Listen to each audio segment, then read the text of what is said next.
Did you ever wonder what would have happened if Ace defeated Blackbeard during their duel? How would this change the story overall? And what would happen to Ace afterward? Well, after Ace defeats Blackbeard, his Titanic captains would be shocked. But considering they're a bunch of criminals and murderers, none of them would even bother avenging their late captain and would likely go their own separate ways. The only one who might stay behind is Burgess, who seems a bit more loyal than the rest. He would instantly attempt to get revenge on Ace, but this wouldn't end very well for him. I mean, think about it. In the main story, the guy got dominated by Sabo and Dressrosa. So what chance does he have against Ace? That's right, none. After both Burgess and Blackbeard are defeated, Ace would begin his journey back to Whitebeard in order to give him the good news. It would take a few days, but once he arrives at the Moby Dick, the crew would brand him a hero for avenging Thatch. After some celebration, Whitebeard will probably tell Ace that Shanks came to visit while he was away in order to warn them all about Blackbeard. Ace would be happy to hear that Shanks was worried about him and would remember the time they partied on a certain winter island. For the next few days, things would calm down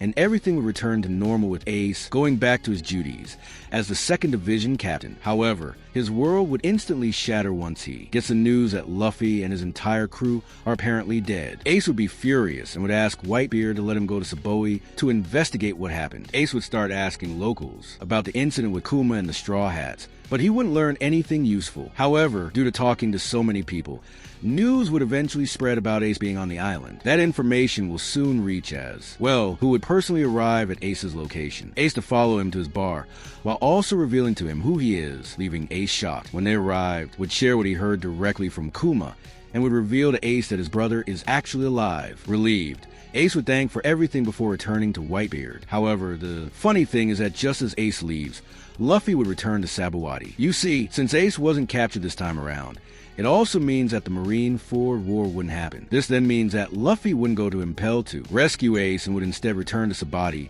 to reunite with his crew. So, does this mean that the time skip wouldn't happen? Well, not really. This is because as soon as the Straw Hats return, would realize that Luffy simply isn't strong enough to survive in the new world. And after what happened with Kuma, he would convince the Straw Hats to stay with him and train. So even though the Straw Hats wouldn't be separated, the time skip would still happen, and we can assume that it would last for around 2 years as in the original. It's also important to mention that the One Piece world overall would be quite different in this version of the story. First of all, considering Blackbeard is dead, all prisoners will remain in Impel Down, including Buggy, Mr. 2, Mr. 3, and Crocodile. Another interesting thing is that Sengoku wouldn't retire. Although we can't be sure about this, I feel like it's the war that pushed Sengoku to finally leave his position. And since the war wouldn't happen this time around, he would continue being the fleet admiral. So Aokiji and Akainu wouldn't end up fighting each other on Punk Hazard, and would both retain their admiral positions. Now, while the Straw Hats are busy training, Ace would set out on his own journey to fulfill a certain promise he made to someone. That's right, I believe that at this point in the story,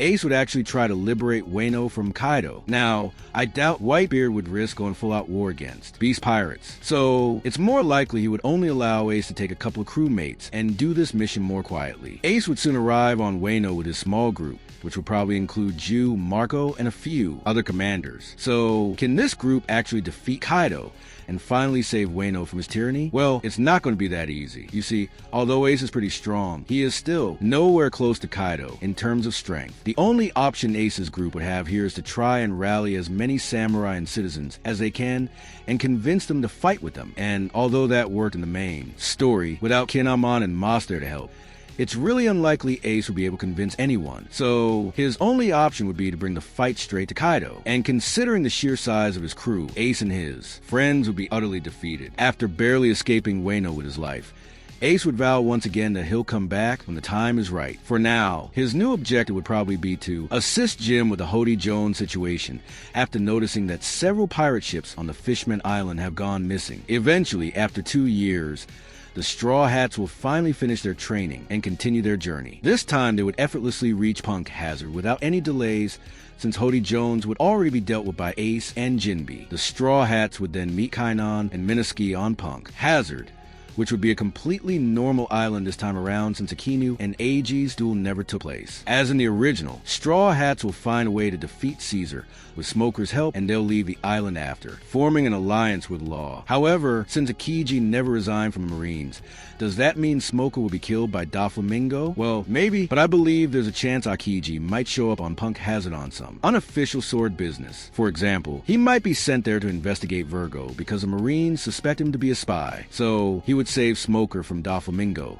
Same as in the original. Another important thing is that in this version of the story, there was no need for the global draft for new Marine admirals, meaning that Green Bull and Fujitora wouldn't be important characters at all. This is why I believe that Aokiji would be the one to go to. Dressrosa this time around instead of Fujitora. He would probably volunteer to do this, so he can keep a close eye on Doflamingo. Anyway, with no Coliseum event to distract the Straw Hats, things would get heated much faster. The Revolutionary Army members would most likely side with the Straw Hats in order to tear down Doflamingo's weapons factories. This would give Luffy time to meet some of the Army's members and his long-lost brother, Sabo. But with Sabo, even remember Luffy in this version? You see, since the Marineford War never happened, it also means that Sabo never regained his memories, so he wouldn't recognize Luffy at first. However, after taking a closer look at Luffy's face, his memories would start flooding back in, and he'd burst into tears. With Sabo on his side, Luffy and Law will be well equipped to handle the entire situation. On Dressrosa, seeing that Doflamingo would likely get defeated soon,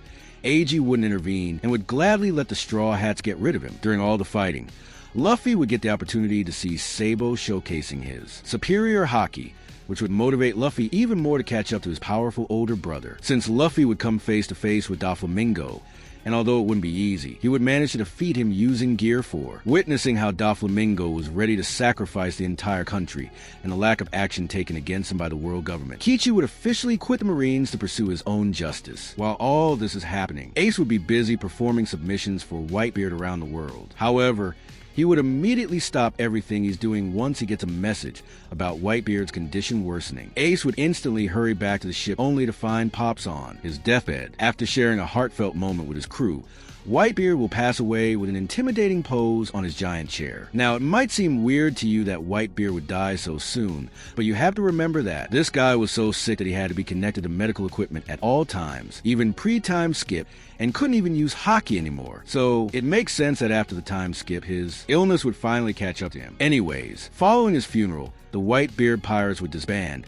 and Ace would return to being an independent pirate once again. The Spade Pirates, Ace's old crew, would then likely regroup, and the first thing they would do is travel to Fisher Island to make sure it doesn't fall into the wrong hands following Whitebeard's death. Soon enough, some of Big Mom Pirates would arrive on the island to claim it, but the Spade Pirates, along with Jinbe, will stand their ground, putting the island under their protection. However, although they were successful in defeating Big Mom Pirates for now, Ace and Jinbe would soon realize that Big Mom's attacks will never stop unless they confront her directly. So leaving Fishman Island behind with Ryugu Army in charge, the Spade Pirates would set sail for Toto Land. Arriving on the island, they'd face a ton of resistance, but Ace's crew would eventually reach. Okay, funnily enough, Ace would arrive there at the same time the Straw Hats do, and would be absolutely shocked seeing Luffy there. I imagine this would probably be his reaction. However, there would be no time for Luffy to explain why he was there, as Cracker would soon arrive to stop them. Fighting together, the duo along with Nami would easily defeat Cracker, but would then quickly evacuate the area before Big Mom's entire army arrives. Finding a moment to catch their breath,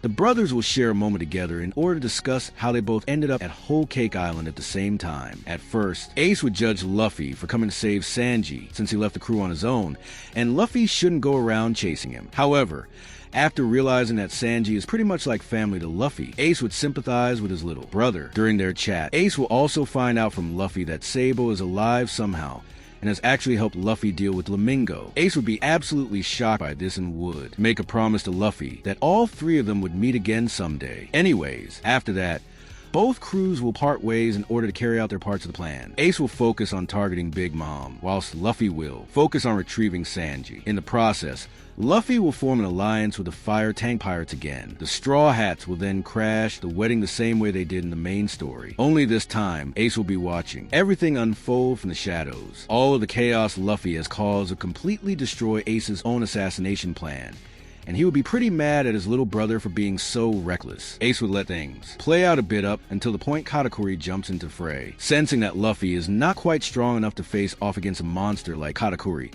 Ace would immediately interrupt their battle in order to give his brother and his crew a chance to escape. However, Luffy being Luffy would obviously not abandon his brother and would stand by to watch the battle between Ace and Katakuri unfold. Using his Devil Fruit abilities, Ace would easily gain the upper hand against his enemy. But the situation would quickly change once Katakuri starts fully utilizing his advanced observation haki and landing some devastating punches on Ace. Fearing for Ace's safety, Luffy would begin to analyze Katakuri's movements and would jump in to save his brother just before Katakuri finishes him off. Eventually, with a combined effort, both brothers will overcome Katakuri at last and join their crews in escaping the whole Cake Island. Ace would then meet Pedro for the first time, and together they'll team up to melt down Perospero's candy, which means that Pedro won't have to sacrifice himself this time around. As they make their escape, they'll be surrounded by enemy ships, which will prompt the Spade Pirates to abandon their own ship and get on board Thousand Sunny. Then, with one strong Kuda burst, the Sunny will launch into the sky away from Big Mom's children. Finally,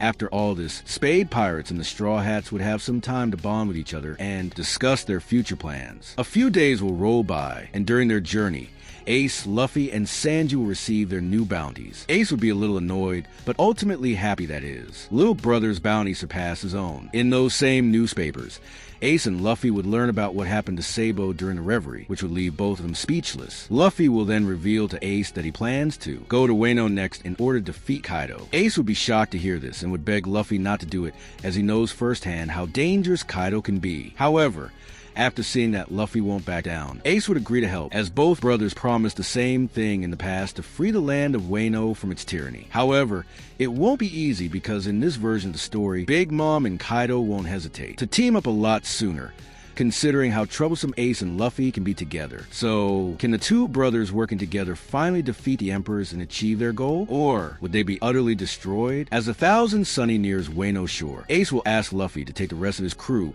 and keep sailing while he goes off on a solo mission to Sphinx Island, nearby to meet up with an old friend. Things will go mostly the same once the Straw Hats arrive on Wano, and before long, Ace would join them to discuss things with the rest of the Alliance. He would be shocked to hear about what happened to Odin on Wano and would be even more determined to bring Kaido down and avenge Whitebeard's former crewmate. While the meeting is going on, a sudden raid on the Flower Capital by Kaido would prompt Luffy to charge into action recklessly. Ace would yell to him to slow down, but we all know Luffy and that's not happening. Ace would then help the Alliance members evacuate Odin Castle before it gets blasted away. Wow. Luffy would end up in prison again, where he meet Hyoro and Kid. Believing that Luffy is strong enough to handle himself even if he got caught, Ace would instead focus his efforts on intercepting the Big Mom Pirates outside Wano. During his ambush, Marco will suddenly appear as well to even the odds, and together they'll launch Big Mom off her ship. All in all, the situation would unfold similarly to the main story. Just instead of King defeating Big Mom, it would be Ace and Marco. Big Mom would obviously survive this like in the original and would beat Chopper and Tama. Anyways, with one of the Emperors taken care of,